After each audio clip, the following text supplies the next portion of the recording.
ही जी पश्चातापाची भाषा आहे, या भाषेला अध्यात्मशास्त्रामध्ये फार मोठं महत्त्व आहे.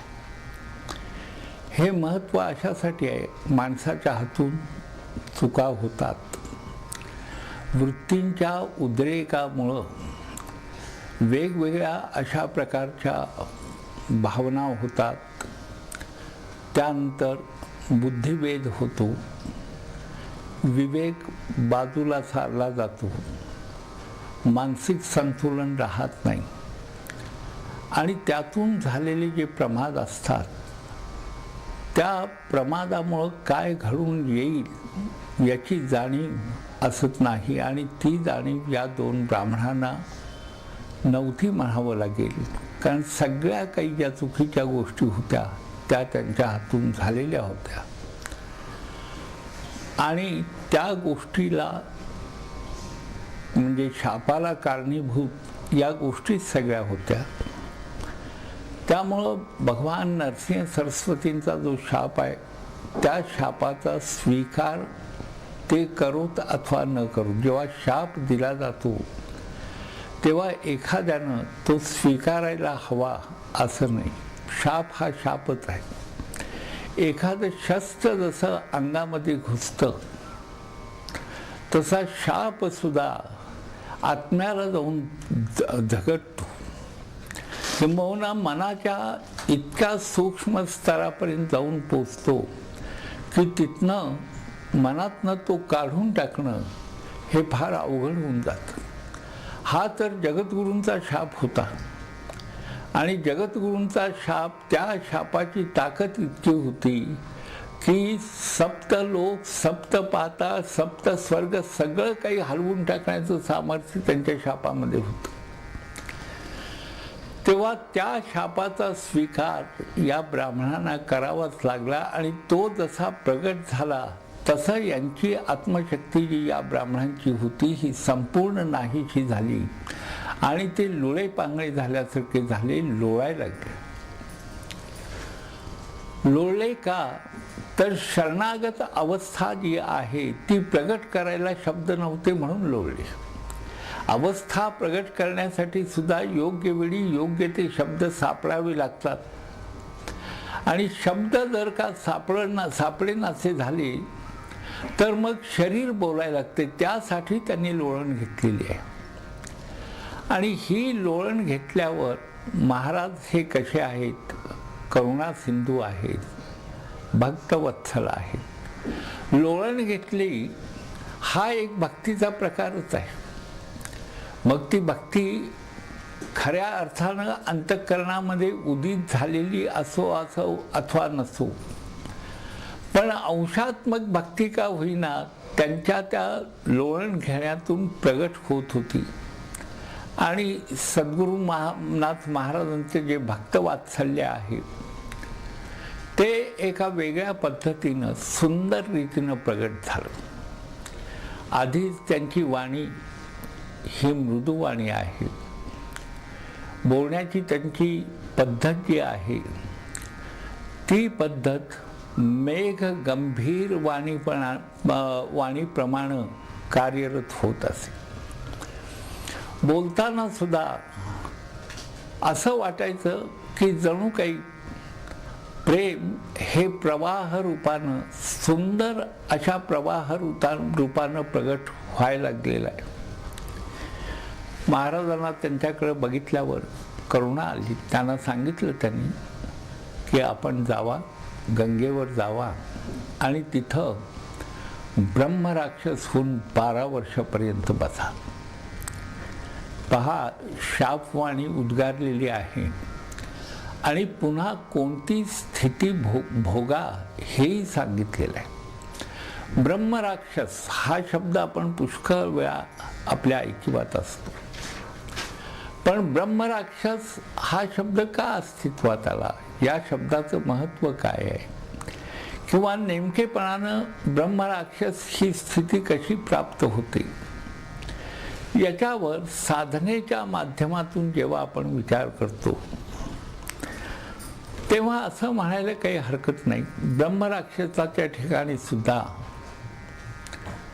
एक प्रकारचा ब्रह्मभाव जो असतो, किंबहुना ब्रह्मविद्येचा त्यांनी अभ्यास केलेला असतो आणि तो अभ्यास अहंकारानं जर परिप्लुत झाला तर त्याचा अहंकार उन्मत्ततेच्या रूपानं त्याच्या अंतःकरणामध्ये कार्यरत होतो. राक्षस हे काय, क्रौर्याचं द्योतक आहे.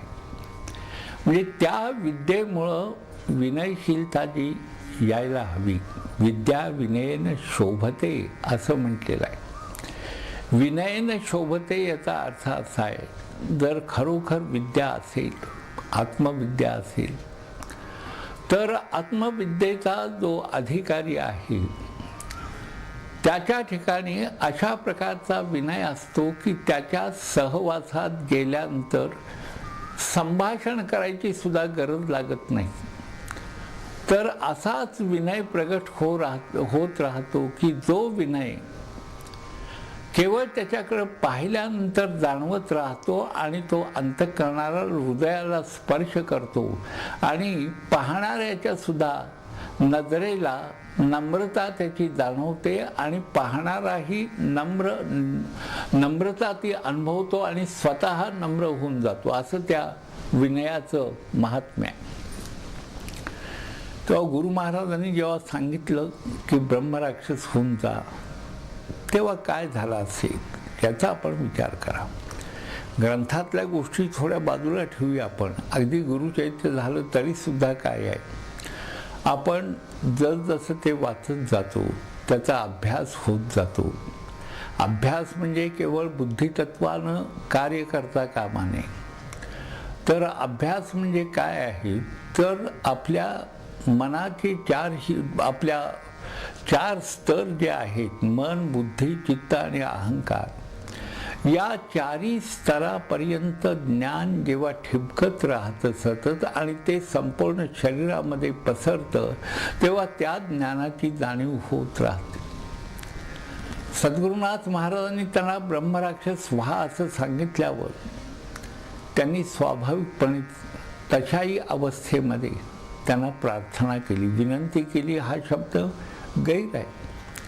प्रार्थना केली, कारण ते गुरुतत्व आहे आणि गुरुतत्व जे आहे त्याचं उत्तम वैशिष्ट्य जर कोणतं असेल तर सर्वाधिक आणि अक्षय असणारे जे तत्व आहे त्या तत्वालाच गुरुतत्व असं म्हणतात. ज्या तत्वामध्ये कोणत्याही प्रकारचा कमीपणा असत नाही त्यालाच गुरुतत्व असं म्हणतात. तेव्हा सद्गुरुनाथ महाराजांना त्यांनी अशी प्रार्थना केली. प्रार्थना हा शब्द असा आहे की जी प्रार्थना आपण करतो ती प्रार्थना केल्यानंतर करणाऱ्याच्या आत सुद्धा समाधान व्हावं लागतं, तर ती प्रार्थना देवाला पोचली असं समजायला हरकत नाही. वारंवार प्रार्थना का करायची, तर प्रार्थना करून आपलं समाधान जोपर्यंत होत नाही तोपर्यंत त्या प्रार्थनेमध्ये काहीतरी त्रुटी राहिलेली आहे असं म्हणायला काही हरकत नाही. मारुतीनं श्रीराम जयराम जय जयराम म्हणणं वेगळं आणि इतरांनी श्रीराम जयराम जय जयराम म्हणणं वेगळं. नाम तेच आहे, पण नाम महात्म्य जे आहे ते महात्म्य ज्याच्या अंतरात्म्यामध्ये स्थिरावलेलं आहे आणि तिथून प्रगट होतं, तेव्हा खरोखरच रामतत्व हे जागृत झाल्याशिवाय राहत नाही. कबीरांनी जसं सांगितलं, ही उदाहरणं घ्यायचं काही कारण नाही, मला कंटाळा येतो याचा. कारण का आपल्या जाणीवा जर तशा नसतील तर प्रत्येक वेळा संतांची उदाहरणं द्यायचं, ह्याचं नाव घे त्याचं नाव घे, करायचं आहे काय ती यादी. आपल्या आईबापाची नावं, पूर्वजांची नावं घेत राहावं. संतांची नावं का घ्यावी, तर त्याचं कारण असं आहे, संतांच्या ठिकाणी गुणसंभार जो असतो त्या संभाराची जर जाणीव होत असेल यथार्थतेनं, तर ते नाव घेतल्यावर त्या गुणाच्या आठवणीनं त्या गुणाचा प्रादुर्भाव जो नाव घेतो त्याच्या अंतःकरणामध्ये होतो. यासाठी म्हणून ती नावं घ्यावी, नाहीतर कशाला नावं घ्यायची. आणि नावं घ्यायचा एकंदर अभ्यास करायचा म्हटलं तर तो साधना म्हणूनच अंगीकृत करायला पाहिजे. साधना असेल, साधन असेल तरच प्रचितीशी आपलं नातं जडत असतं. आणि साधन नसेल आणि प्रचिती हवी असं म्हणत राहिला तर दोन्ही दोन टोकाला राहतात आणि साधक म्हणजे व्यक्ती व्यस्त होत असते. या दोन ब्राह्मणांना खरोखरच सद्गुरुनाथ महाराजांना अशी प्रार्थना करावीशी वाटली. याला कारण काय आहे की अन्य सर्व प्रकारचे उपाय त्या ठिकाणी खुंटलेले होते. उपाय खुंटलेले होते असं म्हणण्याचं कारण असं आहे की बाकी काहीही केलं तरी आता उपयोग नाही. शारीरिक शक्ती कामाला येत नाही, मानसिक शक्ती कामाला येत नाही, विद्वत्ता कामाला येत नाही, अनुभूती तर नाहीच, त्यामुळं त्या अनुभूतीचा भागच वेगळा. तेव्हा ती सर्वात्मक परमात्म्याची जी अनुभूती आहे ती आपल्या तळमळीतनं आपणाला कुठंतरी त्या अनुभूतीनं स्पर्श करावा म्हणून त्यांनी सद्गुरुनाथ महाराजांना प्रार्थना केलेली आहे. आणि ही प्रार्थना केल्यावर सद्गुरूंनी त्यांना सांगितलं की 12 वर्ष आपण ब्रह्मराक्षस होऊन राहा. 12 वर्षाचा कालखंड त्यांनी दिला. याचं कारण असं आहे की ते अनुतप्त झालेले होते. एखाद्या कृतीविषयी पश्चात्ताप झाला आणि तो पश्चात्ताप जर चित्ताच्या स्तरापर्यंत पोचला तर स्वाभाविक रीतीनंच अशी अवस्था होऊन जाते की त्या पश्चात्तापाला प्रतिसाद परमात्म्याचा मिळतो. कारण परमात्मा हा सदैव कृपाळूच आहे. त्यांची ती प्रार्थना सद्गुरूंनी ऐकली आणि त्यांना जेव्हा सांगितलं की तुम्ही ब्रह्मराक्षस व्हा. ब्रह्मराक्षस म्हणजे अशी योनी आहे, असा देह आहे, तरल देह, सूक्ष्म देह, ज्याला वायुरूप देह म्हणजे. तो देह काही हाडामासांचा असतो असं नाही. ते धारणा करू शकतील संकल्प माध्यमातून, तो विषय वेगळा आहे. पण तरी सुद्धा त्या देहामध्ये आपण राहा. आणि अनुतप्त झाल्या कारणानं 12 वर्षानं त्यांनी सांगितलं की आमचा उद्धार केव्हा होईल. त्या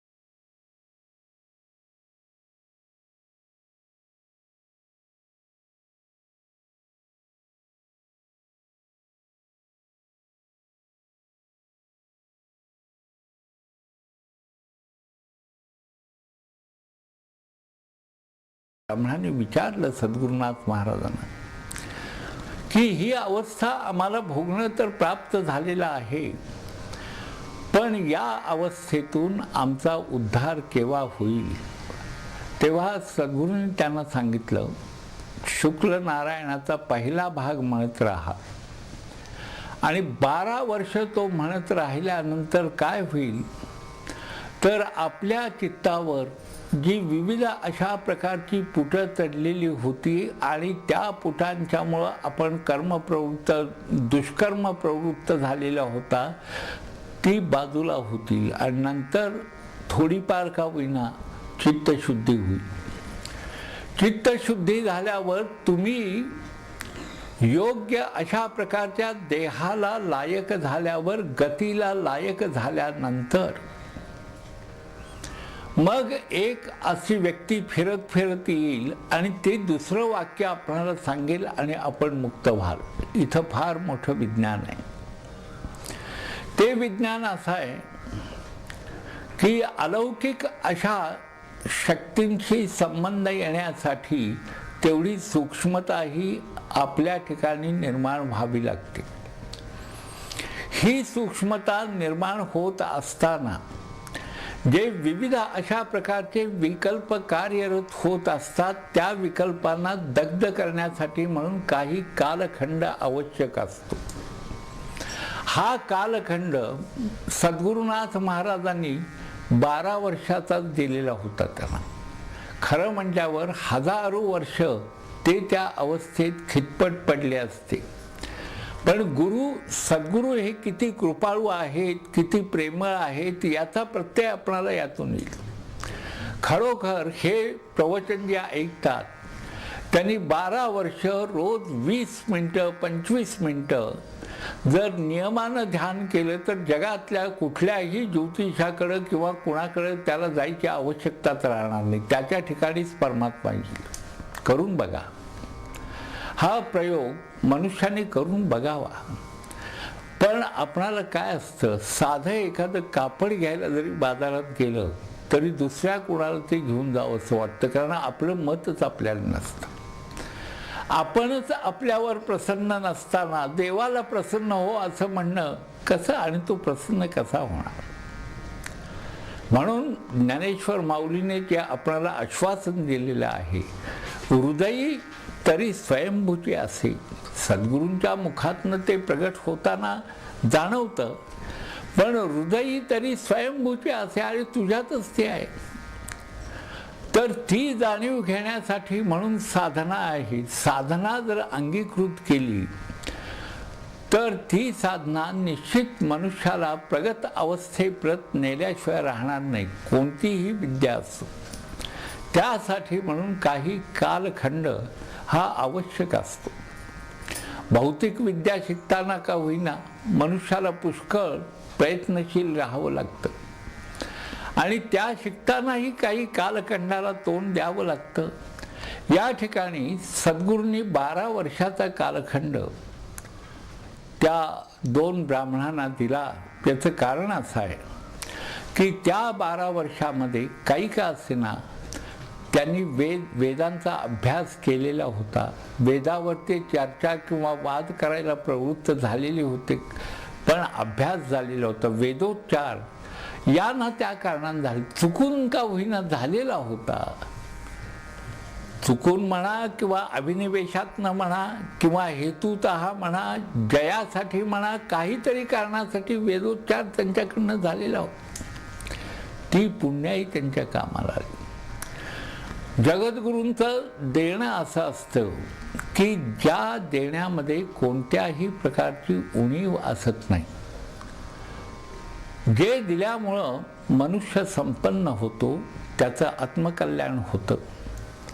इतकंच नव्हे तर भावजागृतीतून अभावात्मक तत्व जी शरीरामध्ये असतात ती सर्व तत्व बाजूला होतात आणि परमात्मा भेटल्याशिवाय राहत नाही.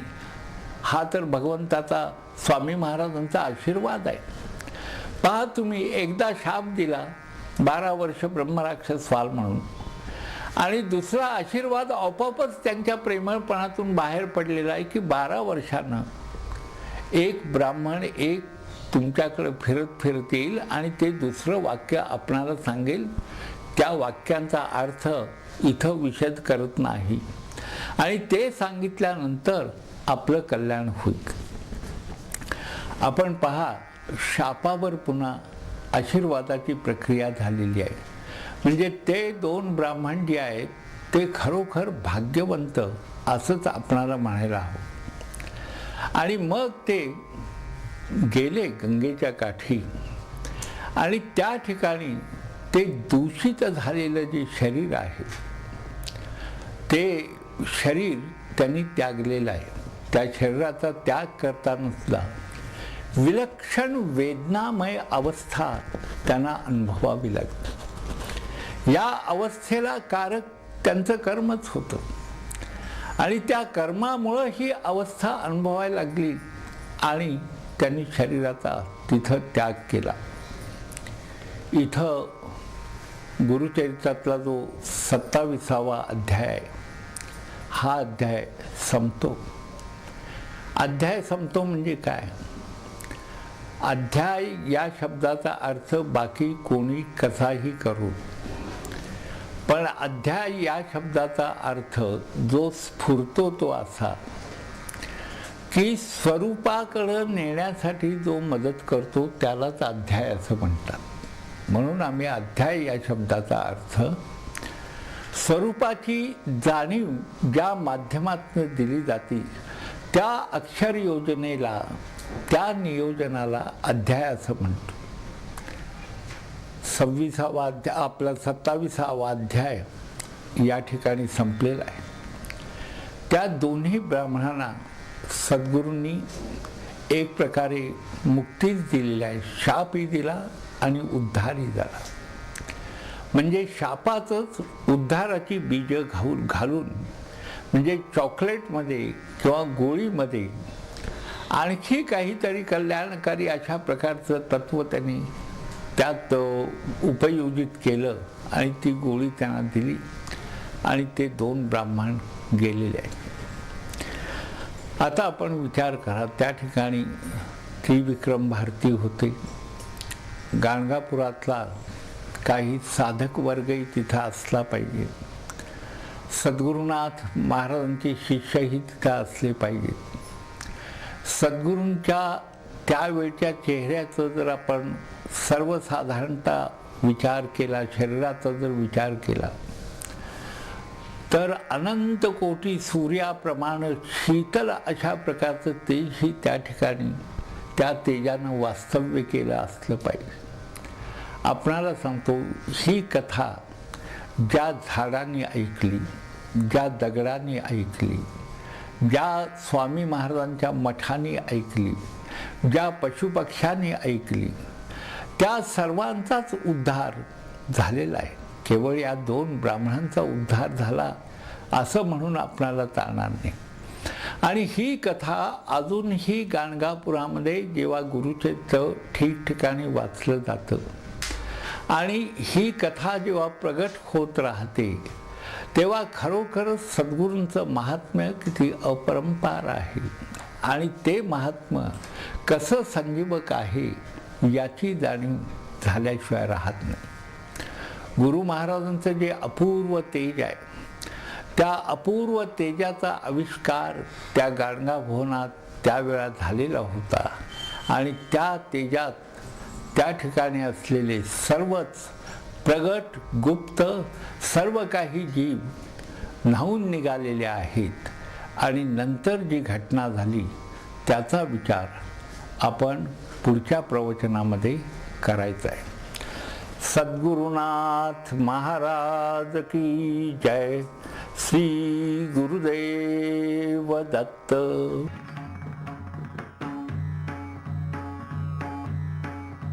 विठ्ठल विठ्ठल विठ्ठल विठ्ठल विठ्ठल विठ्ठल विठ्ठल विठ्ठल